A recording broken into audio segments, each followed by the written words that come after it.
would like to introduce yourself to the audience, like how you, like what we're doing before, what you're doing now, and like you can tell some words about like how we met, maybe, and your journey from that moment to where you're now. Yeah. No, yeah, for sure. So me and team, we go way back in like 2022, 2023. I think we met in a completely different industry. We were doing AI chatbots for companies, on ChatGPT, the whole AI,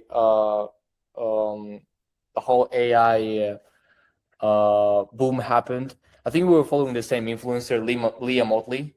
It was the same. We were just watching the guy's YouTube, and we met in his Discord.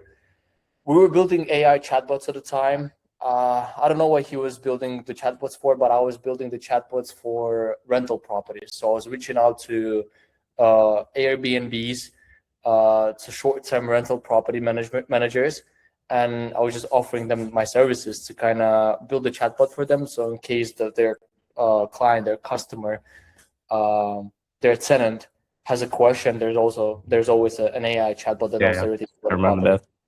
Yeah, so I remember you sending the screenshots of the first client, I think.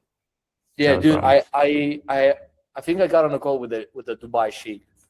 I literally got on a call with the whole team of a Dubai Sheikh, like a Dubai real estate, like a short-term property management company. I got on a call with them, but I didn't sign up. But it was cool because the way I got them on the call is through Airbnb. I was reaching out to them for Airbnb. I was kind of requesting to book the rental property for a specific amount of days, and instead of actually accepting the request, I was just sending them a message. I was reaching out to them. So yeah, fun times. But then I got into high ticket sales. So there's influencers on Instagram or YouTube that teach about something. Most of the times it's BizOp, real estate, e-commerce, same Airbnb, drop shipping, Amazon, all this stuff. So I got into that. I got connected to a well-known guy in the space. I was chasing him for weeks and weeks and weeks to give me an opportunity, and he finally gave me an opportunity on one of the biggest Amazon offers in the space. So I just started as a DM setter. I was in the influencers DM, IG DMs, just setting people possible closer and getting commission off of that. And then from there, I progressed into a dialer, outbound dialer, inbound dialer, and then I got on my first triage calls with Google Meet face to face with people. And then I transitioned into a closer. And I was closing for a while. I was closing for a year and a half. Was on one of the biggest cold traffic offers in the space, HTE, Brook Hitting.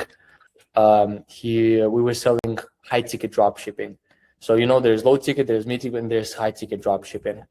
Low ticket drop shipping and mid ticket drop shipping is like products from China. You source from China and you sell in US. We were sourcing products from US suppliers, high ticket products, pools, saunas, I don't know, everything that's like over $5,000. So we were teaching people how to sell everything that's over $5,000 on Shopify. So that was the offer. The offer was big. We were doing like $3 million a month. I personally, my highest month was 200,000 VSL. I collected $200,000 in 1 month, and that's like cold VSL. It was not a webby funnel.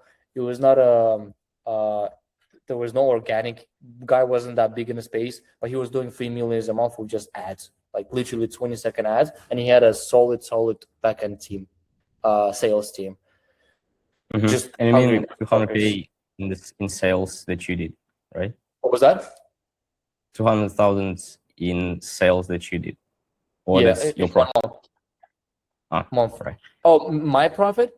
I was just a closer. I was just earning. Yeah. Because I thought that was like your profit as a closer. So why you transitioned that? Yeah. So with the bonuses, I think I made 22,000 that month. I was in Dubai at the time. I was living in Dubai, but hell, bro, living in Dubai is something. Yeah, it's not for the not for the week, because I was living in Dubai, but I was working Eastern time, like US time zones. So I would go to sleep at 9, 10 a.m. my time. I'd wake up around 3, 4 p.m., literally 10 minutes before my call. 10 minutes before my first call, I'd hope that the call no-shows so I can go back to sleep. Yeah. I had the same situation when I was living in the Philippines, because I was taking calls like at 3 a.m., 4 a.m., and I was like sitting hoping. I was literally hoping that they won't show up, because I was so tired.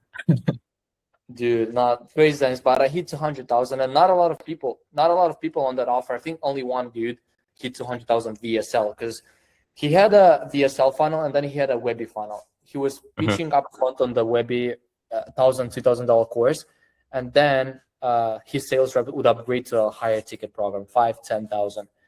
So I was purely on the VSL. I was not on the Webby funnel at the time, and on VSL I did 200,000. And there was just only one guy in the company that ever did that. Awesome. Yeah, and I was the second one that did that in the company history. Right. And how do you transition from the closer to the operator? Yeah, very interesting situation. So a couple of restructures happened with the company that I was closing for. I didn't really like the new management. We didn't really get along very well. So, we parted ways. And at the time that I was closing, I was introduced to Joseph, to the guy that we scaled.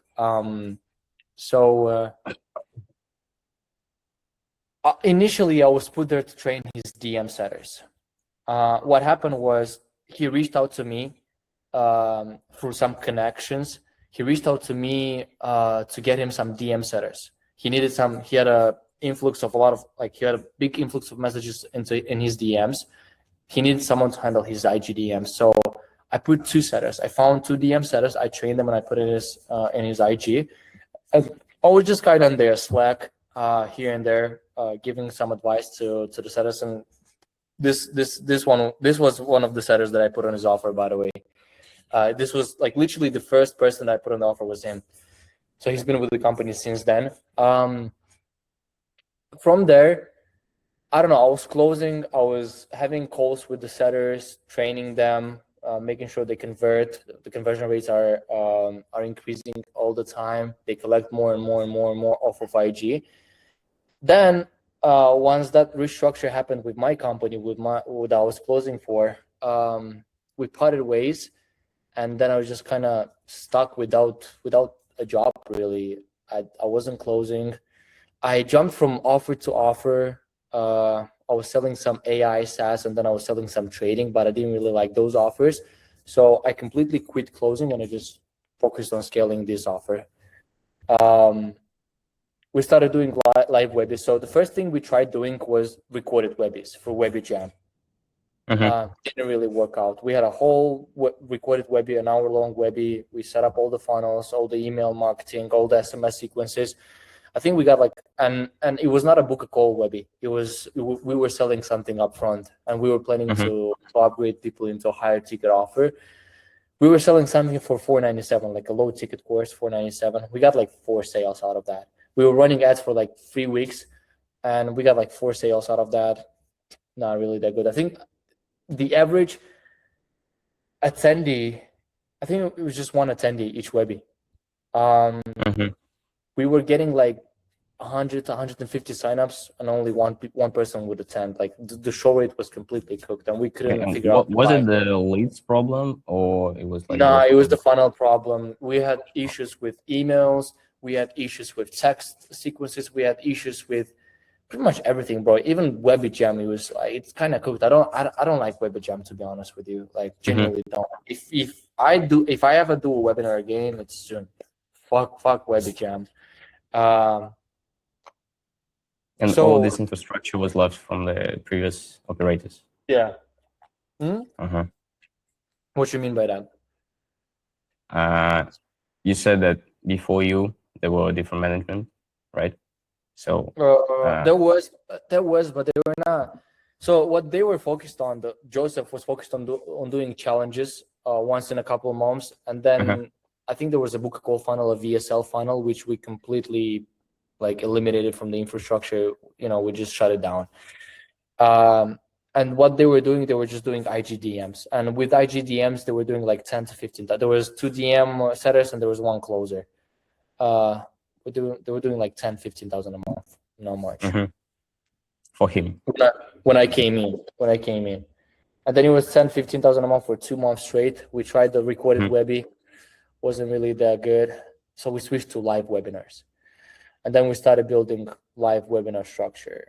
Everything from the very beginning, the whole funnel rebuilt again, the thank you page, the upsell, the downsell, even the email infrastructure. So what we found out, because when you look in the GHL workflow, you can see how many emails are delivered. And one day I just decided to check. Apparently, only 30% of our emails were being delivered. We had a 30% deliverability. All the other emails were just getting lost somewhere. So they were not even in spam folder. They were not even in promotion folder. They were just completely lost. They were not being delivered. This is because of our domain reputation. We had a fucked up domain reputation. So we hired an email guy. He fixed our deliverability issue, and now he's fixing our spam. We're still hitting spam. I think our spam rate is around 30%, which we need to bring down, obviously. Why didn't you just change the domain? We tried changing a bunch of domains. We tried the branded domain, the Joseph Griffin. We tried the tags, the Wolf Academy, the Wolf Academy. We tried a bunch of domains, bro. Every single time we would run into the same issue, and I don't know why. Maybe because of the copy. We changed the copy of the emails. We made it more compliant. We removed all the spam and trigger words. We did all that. But yeah, it's being fixed now. He's been fixing our email infrastructure for the past 90 days. I see some changes definitely, but there's still some work to do. We need to fix it because we're planning to do email broadcasts. One thing that we're planning to do is we want to do. So after every single call, I have an AI which analyzes the call with the closer and the lead, and then it just gives me an overview. So what I want to do is every single time it zaps an overview inside the Slack, I want to see the objection, and that specific lead that gave us this specific objection, the think about objection, the wife objection, the spouse objection, the partner objection, the financial advisor objection or finances objection, is going to get thrown into a workflow, which into an email workflow which handles this objection. So it's going to get emails around this objection, around fear, around the partner objection, around the money objection, until he actually books the call again, gets re-nurtured back onto the calendar and being closed now, finally. So that's what I want to do. But in order for it to happen, I need to fix the domain reputation. We need to fix the spam issue. But yeah, we decided to run webinars. We started running webinars on Zoom, 1 Webby a week. It was Thursday at 8 p.m., so super late. Started running ads to it, set up the infrastructure, set up all the workflows. The setters were dialed in. I was closing at the time, by the way. I was like personally taking calls on the offer to kind of build the pitch, understand the SCP, who are the people we're selling to, so I can better tell the team, the closing team, on how to handle specific objections or how to handle specific types of people. It was decent. I rebuilt the whole pitch. Before that, the pitch was just like words. We were just pitching with words. We didn't have a pitch deck. We didn't have like a representation of the whole process of how it works. And once I changed the pitch to the closer actually presenting how you can go ahead on an auction, buy a property for less than $3,000, then compare the comps, find ways to sell this property for more, and show it to people, that's when I started seeing an increase in the show rate. That's when I was like, okay, so people like visualizing stuff. People are not really, you can't really pick someone anxious by just telling them something. You got to show them. So we switched to this, like more so presentation than just a pitch with words, and it helped us. Our close rate went from like 22%. Last month it was 36%. And So- you did it also all by yourself, right? Like the presentation. Yeah, I did the presentation. I did the 3-step process, execution, even the price drop. So something else that helped us scale to 300,000 in May. Initially, when I came in on this offer, he was selling the offer for like $2,000. He was literally charging $2,000 for 12 months of coaching, and I was like, I see the value, man. I see what you're providing. I see how much time and effort you put into those coaching calls. I see the coaches that you're paying. Why don't we just charge more? So instead of 2,000, we started charging 5,000 upfront, and same amount of leads, same amount of calls, same close rate, same show rate. We went from doing 40,000 a month to 100,000 a month in March, just by charging more, just because we charged more. That's it. That's the only thing. That's the only switch that we did. So we hit 100,000 in March. From there, I was And like, how much time did it take, like from the moment you came to March? to 100,000. Yeah. I wouldn't. Let's not take the moment that I came in, because when I came in was I mean, when you came in as an operator, full time. when you just Full time. yeah, full time. So it was February. It was mid-January, February. I would say end of February. I would say a month and a half. And before that, he was making like 10, 15K. 10, 15,000 when I came in. I came in. We started doing the live webinars, one web a week. We were doing in February. We did 40 for 50,000, and then in March, I switched the pricing structure. I just told my closers, bro, charge more. Charge more. Minimum is 5,000. They cannot get into the academy if they cannot pay 5,000, literally. Yeah. So we switched the pricing structure and we went to 100,000 in March.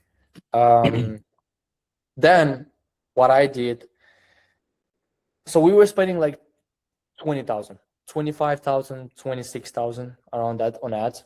So you can see the ROAS around 4, around 4 ROAS. For every dollar we spend on ads, we make 4 back. Then what we did, I noticed an inconsistency. So what was happening is the webinar was on Thursday, 8 p.m., right? We were booking calls for Friday, Saturday, and Sunday. Now, I wouldn't allow anyone to book further than Sunday. Sunday was the last day they could book. Now, my closers were not having calls on Monday, they were not having calls on Tuesday, and they were not having calls on Wednesday. So we're just sitting still, waiting for another webby a week.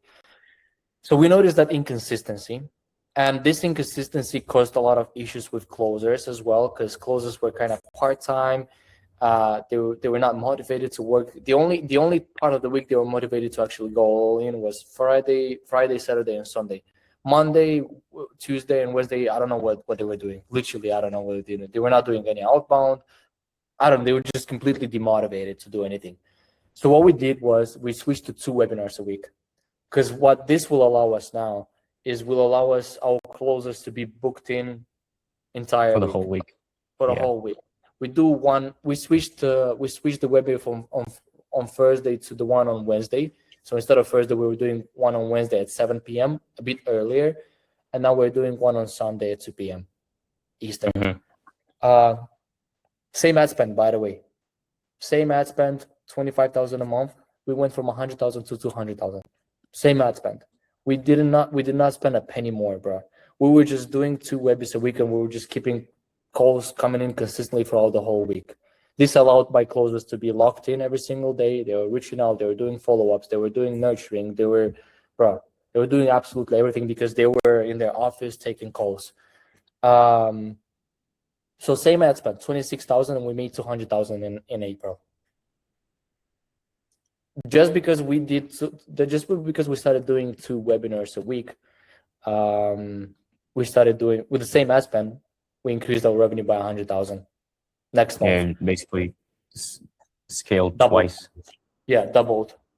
Literally doubled without. You are the efficiency master, you know. Yeah, efficiency, and that's what I mean by like.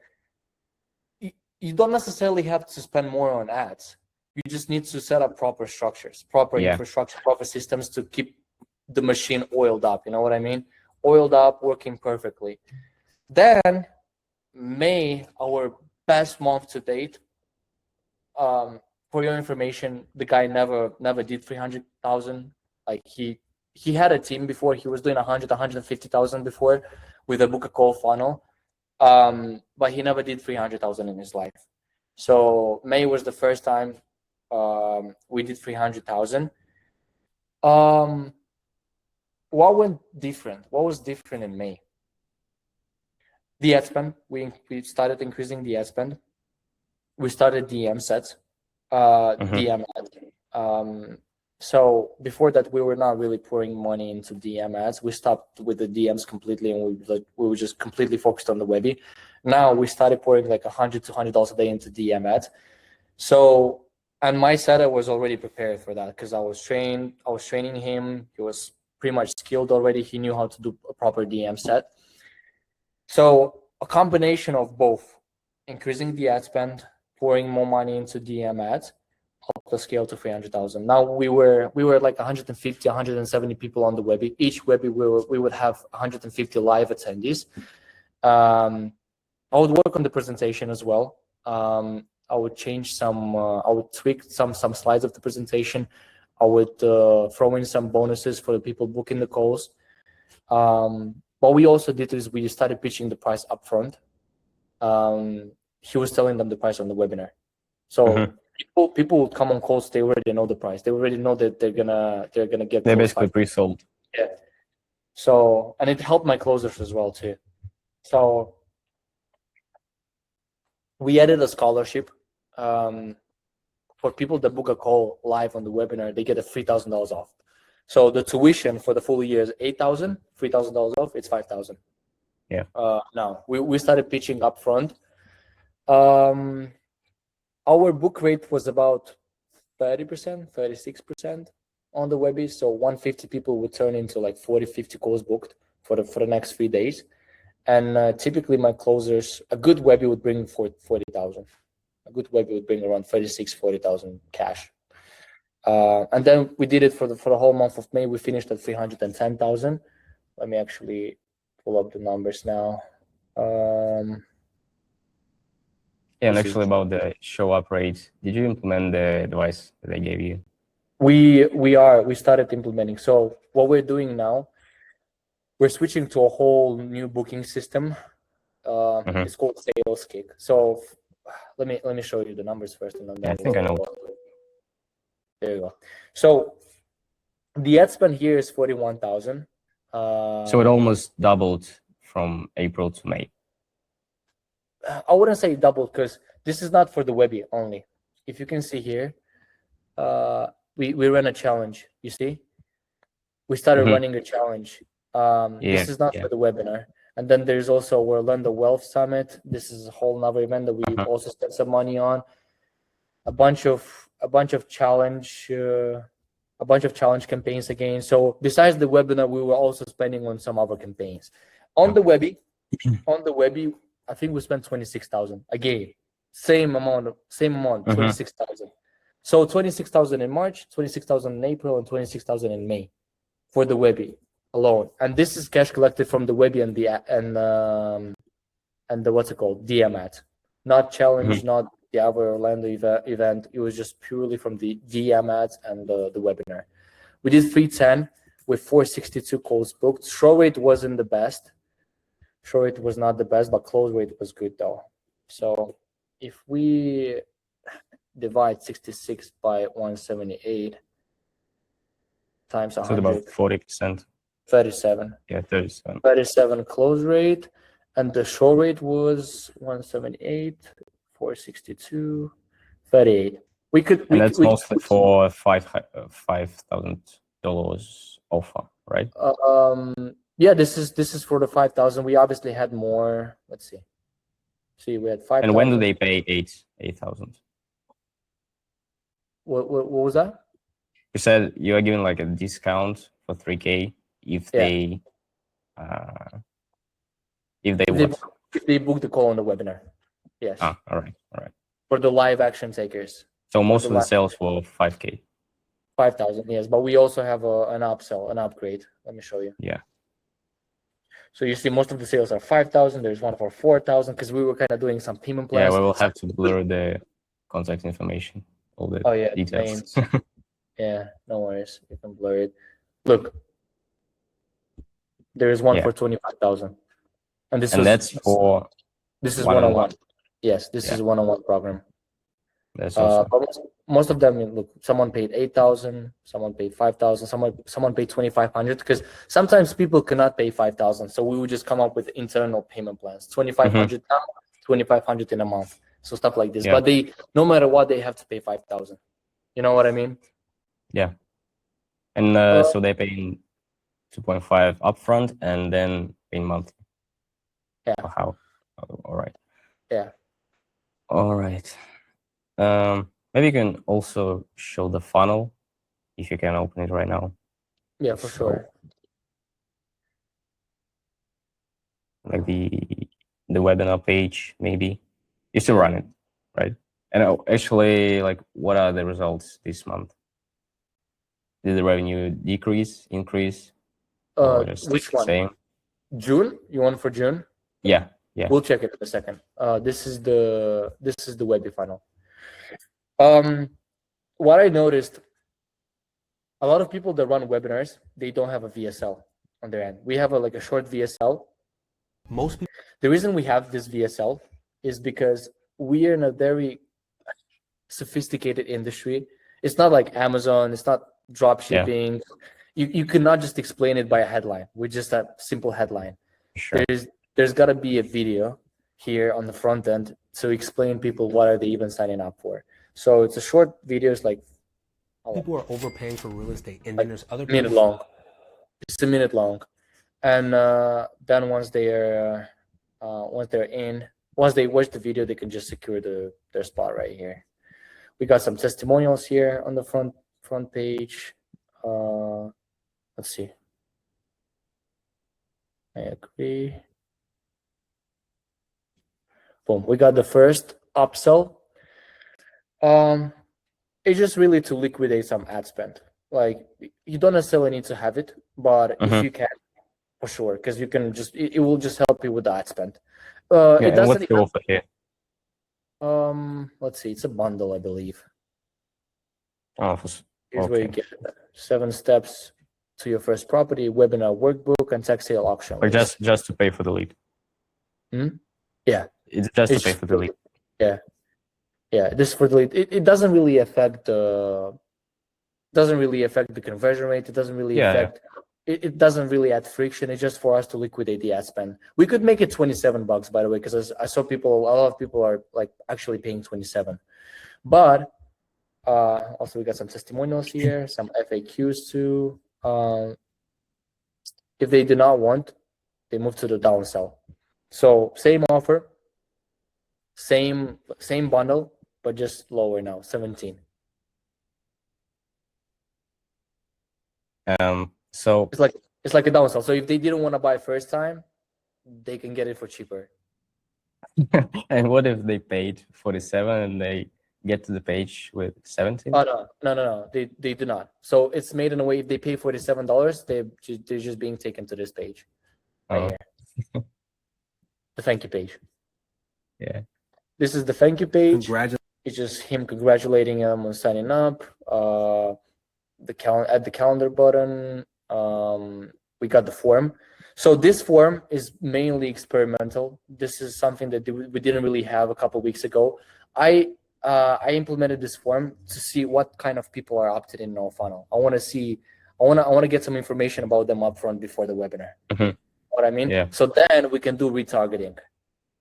I'll just transfer this data to marketing team, and we'll just do retargeting to those people. And it's some sort of commitment as well, because now they complete the form, and this form is necessary. It's not optional. No, it's optional. Oh, right. It's just optional. They don't have to do it. There's the link to the website. There's some explanation on how they can add it to the calendar. Some steps as well. Some information about the offer owner. Again, some testimonials too. More testimonials. So this is basically. What was that? The testimonial wall. Yeah, we need to update it because we got a bunch more. These are old. These are all. We have a lot more testimonials, but we need to squeeze the shit out of our testimonials. But yeah, this is pretty much the whole funnel. You wanted to know the numbers for June, right? Yeah. Okay, so this is May. June was a bit slower. This were for June. So basically same as April. I mean, same as April, yeah, but look at the difference, right? 365 calls booked here in May. We had more. We had 100 calls more booked. And more short, of course. So the volume, it was just a volume issue. What's the difference from April? Like what numbers changed? Maybe you increased the close rate, the booking rate. Close rate is about the same. Not really. Not much. So 167 divided by 332, 50% show rate in April. And in June, if we look at June, 148 divided by 365, 40% show rate. So the show rate decreased by 10%. The close rate is still decent though. It's about the same. 31%. 52 in April. 31%. We had 36 in May, so everything was up in May except the show rate. If we had a higher show rate in May, we would do more than 310,000. Yeah. All right. And what are you planning next with Joseph? What's next? Yeah. Really scaling. So let me tell you what happened in June. What happened in June was the ad fatigue. We were running the same ad campaign, same set of ad campaigns for the past 4 months. People were just getting tired of seeing the same ads. We would get less amount of signups for the same amount spent. So we would just spend a shit ton with the same set of ads, and people would just get tired. They wouldn't sign up for the same ad. That's why you got to keep refreshing. That's why you got to keep constantly keep putting out new ads, new videos out there. So we fixed it now. The first half of June was terrible. Just so you can compare. June, let's say 15th. Terrible, 70,000 collected. And then from June 15th to 30th, 125. So essentially doubled. So this is what we should have been doing first half of June, 125,000. But we clutched it. We clutched it at the end. You know what I mean? Yeah. And the role was just like why was this is not this is by the way, this is not for the Webby only. This is still for the challenge. This is still for one of the events that we're running this month. So the Webby question about that also. But but the cash collected is from the Webby mainly. Yeah. I was asking like why was the half of the June, the beginning of the June was so bad? Was it just ad fatigue? Was it just it, or maybe like the summertime also? No, it was just the ad fatigue, 100%. For just so you can understand, the first 3 or 4 Webbies we ran in June, we would only have 60 people attending the webinar. Only 60 people. Low show rate, low sign up rate. For the entire month in May, we had at least 150. You see the difference now? Triple. Yeah. Triple. We would have triple attendance in May. Of course, we're gonna have triple as much cash collected in May as we have now. The peak was 60,000 for the first four Webbies in June. Yeah, I get it. And the next question about the ad spend, actually, like you mentioned the challenge. If you can like explain what it is, why you're spending like tens of thousands of dollars on it and not making any profit yet, if that's not a secret. It's not a secret. We already had the challenge. It was a flop, honestly. It was a flop because we didn't start advertising at the right time. We broke even on the challenge. We spent $15,000 on the challenge, and we made $15,000 back. Yeah. The challenge was a complete flop. We started advertising really, really late, like 4 weeks before the challenge, and it was so they didn't warm up. Yeah, it was. They didn't warm up, and we just couldn't have enough people on the challenge. There were like a room of 40 people on the Webby, on the challenge. And what the challenge is? Like a 3-day event, 3-day Zoom event with Joseph, just breaking down the business model, warming them up, and then just pitching something in the end on day 3. And he's pitching the same thing, the same offer. Yeah, he was pitching the same offer, but now to just 40 people. Okay. So just had the worst conversion rate to attending. Yeah, I think it was just a whole mess, bro.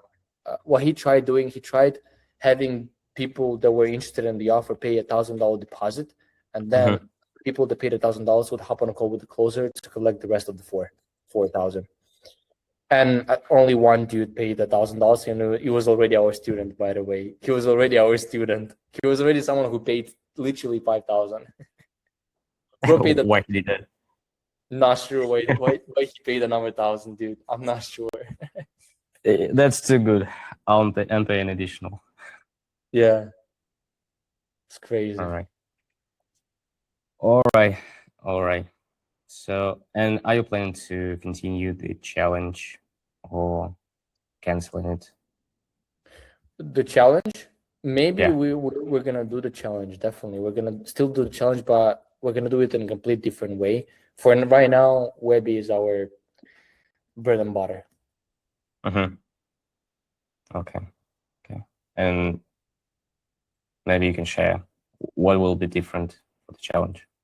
Yeah, we will start advertising way before the challenge. So maybe a month and a half before.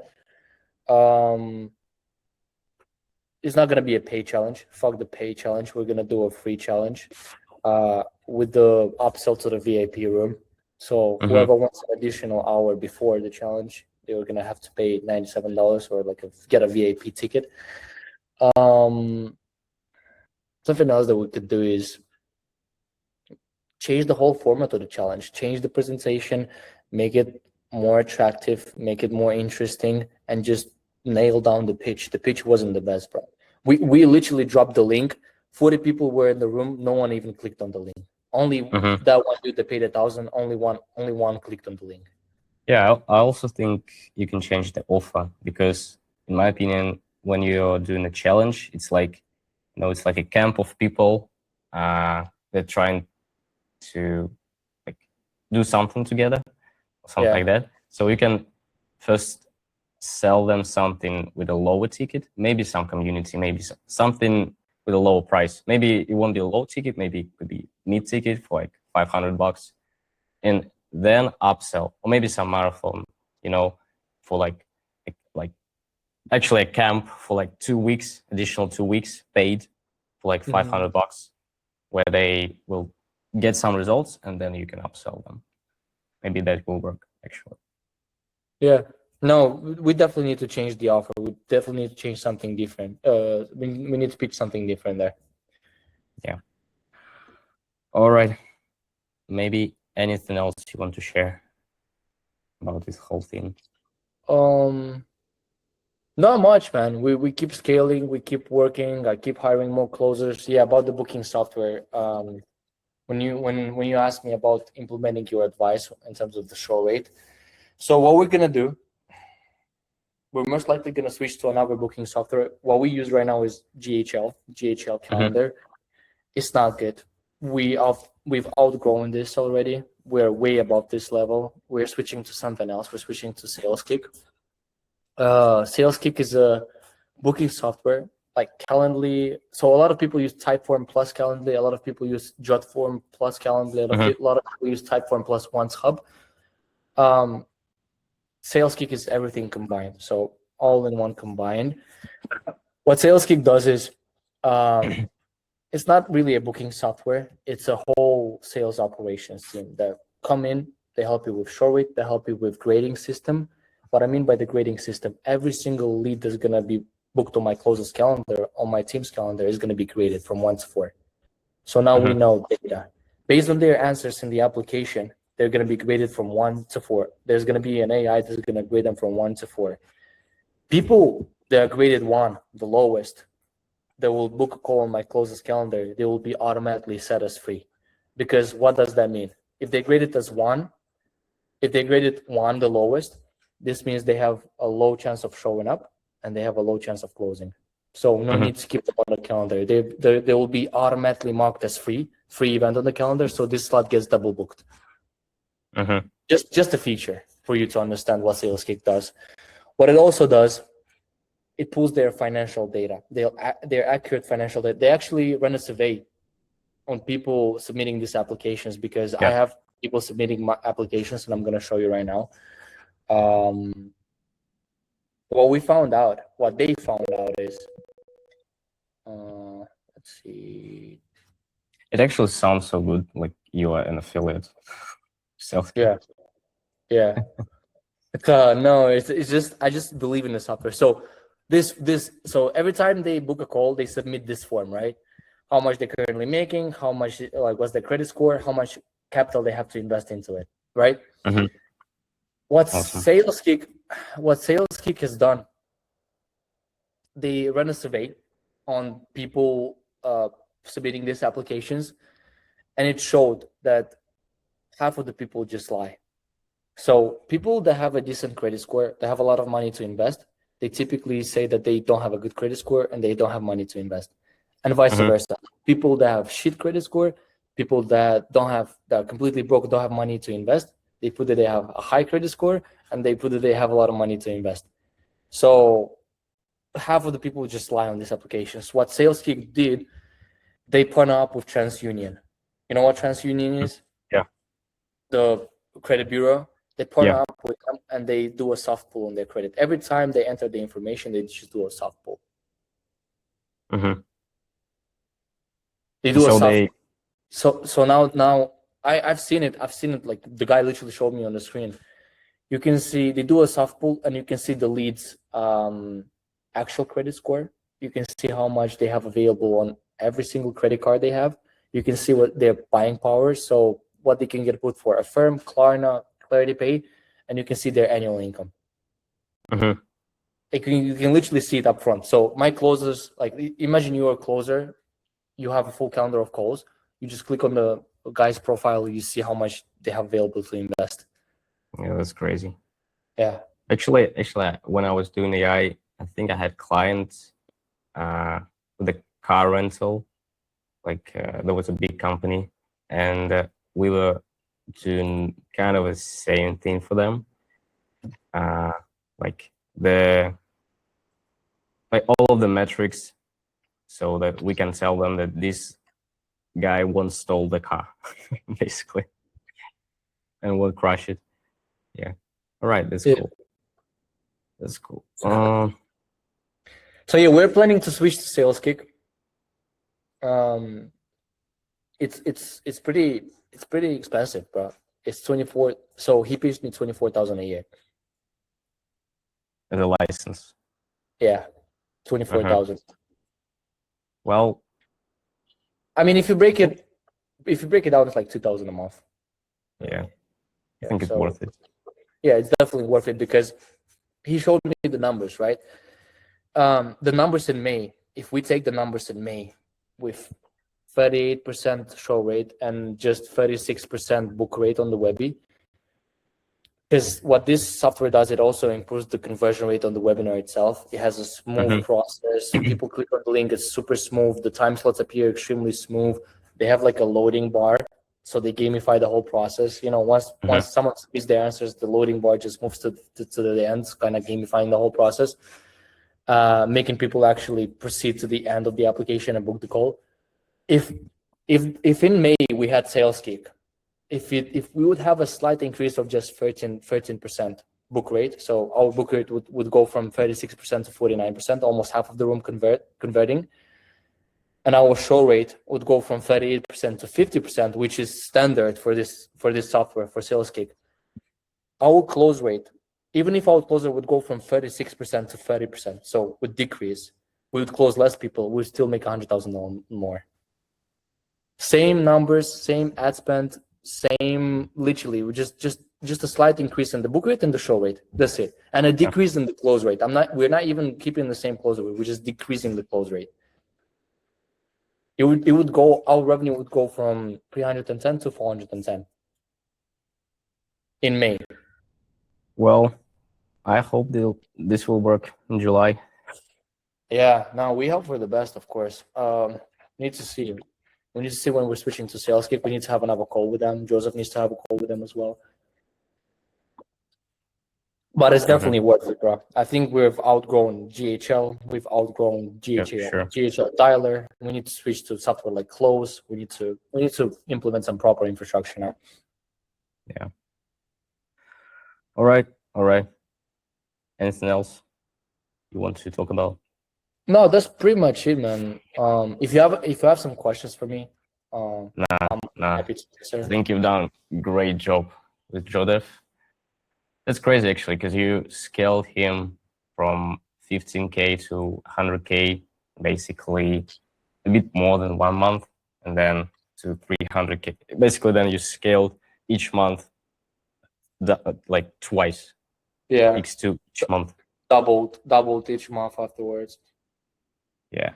All right. Thank you for this interview.